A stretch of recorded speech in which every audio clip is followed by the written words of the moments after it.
So here's the deal. Bioshock 4 is real. It's happening. It's been confirmed. It's in active development. And the stuff we've been hearing lately, well, it's sounding a lot more real than people thought. Now, we're not talking about a return to Rapture, not Columbia. This time, we're hearing that the next Bioshock might actually take place in Antarctica during the Cold War. Welcome to the channel, everybody. Jimmy or Chaos.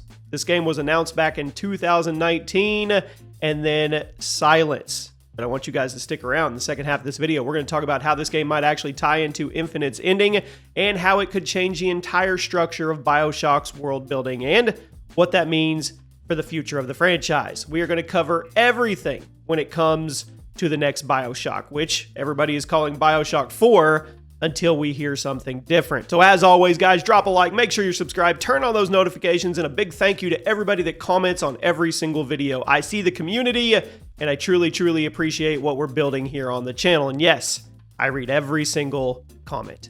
Now, the game, it's being made by Cloud Chamber, which is a studio that was formed under 2K's umbrella all the way back in 2019 with the sole purpose of making Bioshock 4. Not a studio that was made for multiple projects. This was made for this game. Now, here's what matters. The team includes key Bioshock veterans. That's what you want. People like Delaplante and Scott Sinclair, who helped shape Rapture and Columbia. Now, one that they didn't get was Ken Levine, who is the original creative lead, and he is not involved at all. He's doing his own project called Judas, which maybe we'll make a video on in the future. Now, this game hasn't had a smooth road at all. It's been through multiple internal reboots, 4 reportedly.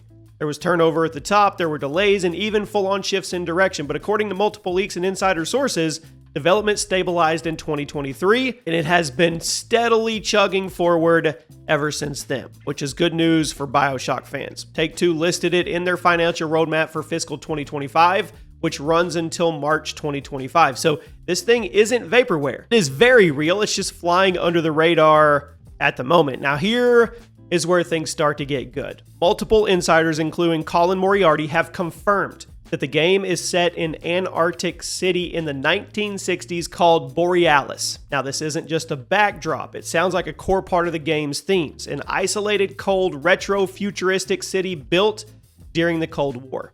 The ideology here? Well, it's a mystery. Could be science-driven, could be political, maybe even a refuge from world powers, but the setting, it fits the series perfectly. Bioshock's always been about society collapsing under the weight of its own ideas, and a self-contained outpost in Antarctica, that's prime real estate for this narrative. And there was also a rumored internal title called Bioshock Isolation. That kind of lines up with the idea of a city far from civilization, cut off from the world. Leaks even mention snow-covered buildings, harsh weather, underground research labs, and it sounds like a very different visual tone from the underwater ruins of Rapture or the sunny propaganda-filled skyline of Columbia. I'm kind of liking it. I would be okay if it was called Bioshock Isolation too. It's kind of cool. Now let's talk about gameplay.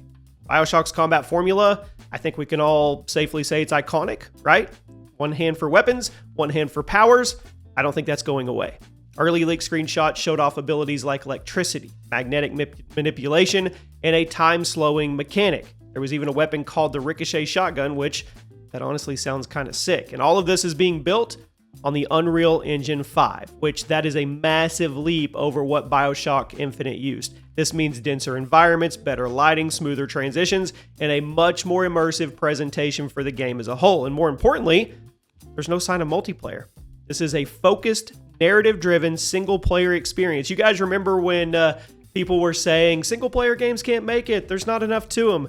And then we have games like Elden Ring and God of War, games that just dominate in the single-player market. So yes, a focused, narrative-driven, single-player experience is perfectly fine by me. And from everything we've seen, they're not just going to be updating the visuals. They're trying to evolve how combat feels. The gunplay in Bioshock 1 and 3, well, it had some issues. So this is their shot to maybe finally tighten that up. But then again, when you say evolve how combat feels, you have to be careful because developers can get ambitious and they can kind of go away from what people love. So you have to find that good balance. Now, this is where the game really starts to break away from the past.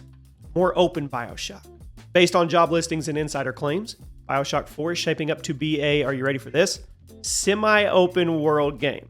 Not completely open like Skyrim or GTA, but way less linear and way less on the rails than the previous game.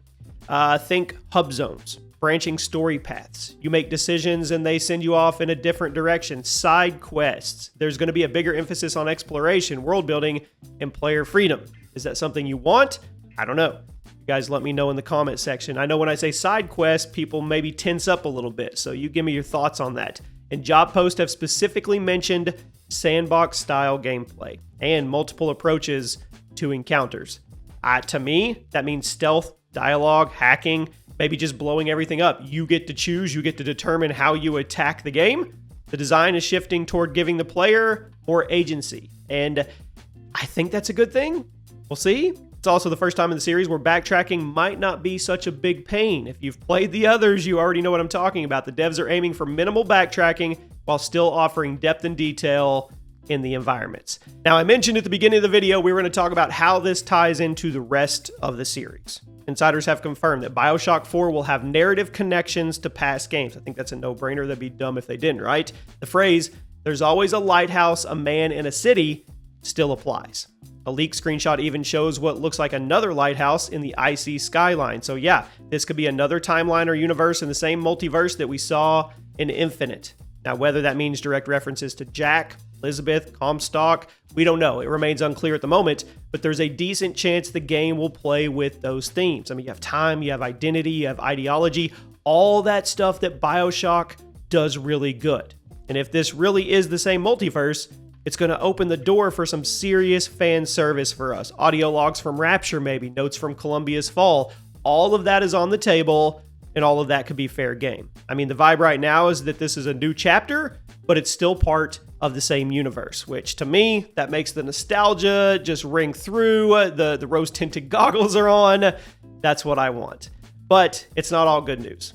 Here's where things get a little frustrating. There's no trailer.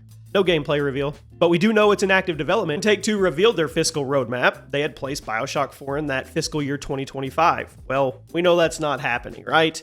I mean, Cloud Chamber is still hiring, so we know they're not even in polishing mode yet. But if for some reason we did get a teaser at the awards this summer or one of the big events, maybe, possibly, we could get a launch at the end of this year, but I'm going to tell you that's probably not likely.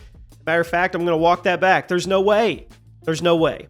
We haven't gotten a trailer yet. We haven't gotten a teaser yet. We haven't gotten gameplay, so that's not going to work. Let's say they do drop a teaser this summer. Then it would hypothetically be 12 to 18 months out. So I'm going to put it at a best case scenario is if we did get a teaser in the coming months, that we could see this game holiday 2026. That is an absolute best case scenario. Now, they have been working on it, so that doesn't mean that they don't have a whole lot unpacked behind the scenes that we haven't seen. Maybe they're going to take the approach of showing it to us when they're actually ahead on the schedule. That'd be a first for a publisher, wouldn't it? Now, one thing's clear. They're not rushing it. Bioshock's too important to get wrong. After a decade since Infinite, they know fans expect something massive. So if we do have to wait another year or two, I am absolutely okay with that. So here's what we know and here's what we hope. Bioshock 4 is happening. It's most likely going to be set in the 60s in an Antarctic city called Borealis. The team includes Bioshock vets, but Ken Levine is not on board. You're going to be getting powers, guns, and the Unreal Engine 5 visuals.